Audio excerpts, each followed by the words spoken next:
Sebuah artikel Sinar Harian bertajuk "Bukan Mudah Memupuk Cinta di Antara PH-PN" oleh Syamilah Zulkifli bertarik 23 Mei 2023 dilihat sebagai satu pandangan jujur terhadap isu yang sedang berlaku, kesan daripada pembentukan kerajaan perpaduan di peringkat pusat. Menurut beliau, gesaan ahli Majelis Tertinggi UMNO, Datuk Seri Ahmad Maslan, supaya pengundi parti itu menyokong calon DAP pada pilihan raya negeri PRN di 6 negeri yang akan berlangsung tidak lama lagi, umpama memberi bola tanggung kepada pihak lawan.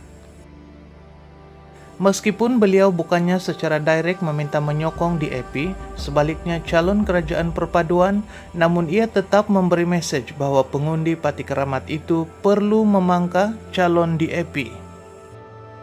Suka atau tidak, UMNO perlu sedar kempen yang dahulunya no DAP dan kini berubah kepada sokong DAP boleh menyukarkan lagi usaha UMNO memujuk hati ahli parti serta pengundi untuk menerima hakikat pembentukan kerajaan perpaduan hari ini.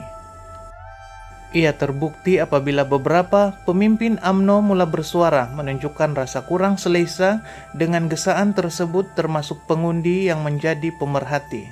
Misalnya Timbalan Ketua UMNO bahagian Iskandar Putri, Datuk Pandak Ahmad, yang berpendapat ahli dan penyokong UMNO perlu diberi hak serta kebebasan mengundi mana-mana calon pada PRN negeri akan datang. Turut senada mengurusi UMNO Negeri 9, Datuk Seri Jalaluddin Alias, yang berpendapat UMNO tidak perlu berkempen begitu kerana dibimbangkan boleh disalah tafsir dan menimbulkan persepsi negatif terutama dalam kalangan pengundi UMNO. Sementara itu, pemuda UMNO Johor, Nur Azlin Amros, pula memberi pandangan parti itu tidak perlu menjadi juru cakap rasmi kepada parti lain dan menyifatkan perkara tersebut sebagai tidak wajar. Katanya parti itu sepatutnya berusaha meyakinkan rakyat bahawa kerajaan berjaya dibentuk hari ini adalah yang terbaik. Pandangan mereka sudah cukup memberikan gambaran bahawa bukan semua ahli UMNO dapat menerima kerjasama dengan DAP. Hal ini juga dapat dilihat daripada hantaran di laman Facebook daripada ahli-ahli UMNO yang tanpa berselindung memberitahu tidak bersedia memangkah DAP. Umpama perkawinan paksa bukan mudah untuk datangnya cinta, yang mengambil masa bukannya serta-merta. Walaupun pemimpin UMNO seringkali menjelaskan hubungan terjalin sebagai menuruti titah yang di Pertuan Agong, namun ia ternyata masih sukar untuk diterima.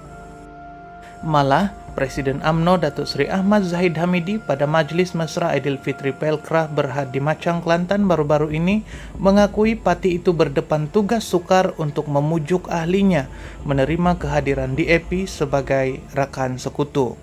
Namun, pada masa yang sama, beliau mempertahankan saranan supaya penyokong UMNO mengundi DAP atas alasan dalam suasana politik baru. Parti-parti di bawah kerajaan perpaduan perlu berhenti bernostalgia, mengungkit kisah silam, sebaliknya terus ke hadapan mencari titik persamaan. Kenyataan itu telah membuatkan MCA yang sudah lama duduk sebumbung dengan UMNO berkecil hati apabila Setiausaha Agungnya, Datuk Chong Sin Nun, mengeluarkan kenyataan mengingatkan Ahmad Zahid agar berpegang kepada prinsip dan berhati-hati dalam segala perkara berkaitan hubungan atau kerjasama antara BN serta Pakatan Harapan PH.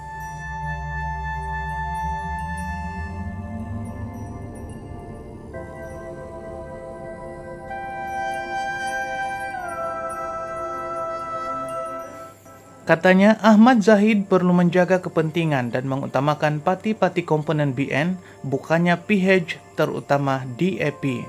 Dalam soal itu, UMNO tidak seharusnya menjadi kacang lupakan kulit, lupa dengan kesetiaan MCA yang tidak pernah meninggalkan keluarga Barisan Nasional BN meskipun parti tersebut terus ditolak rakyat pada PRU ke-15.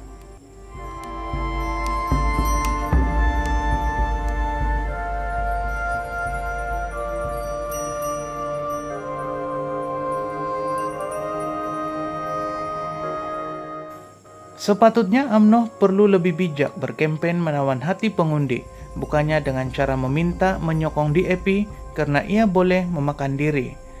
Tempo yang berbaki menjelang PRN perlu digunakan sepenuhnya untuk menjelaskan kepada akar umbi tentang positifnya perubahan politik hari ini yang mampu berfungsi dengan baik demi kepentingan rakyat. Buktikan juga kepada rakyat bahwa kerajaan perpaduan tidak berterusan bermain politik, sebaliknya terus mencari jalan meletakkan Malaysia kembali sebagai harimau Asia. Ini kerana sengketa politik yang tidak berkesudahan hanya menambah rosak kepada negara. Jadi berhati-hatilah berkempen meraih undi. Terlajak perahu boleh diundur, terlajak kata buruk padahnya. Jangan kerna nilai setitik, rosak susu sebelanga.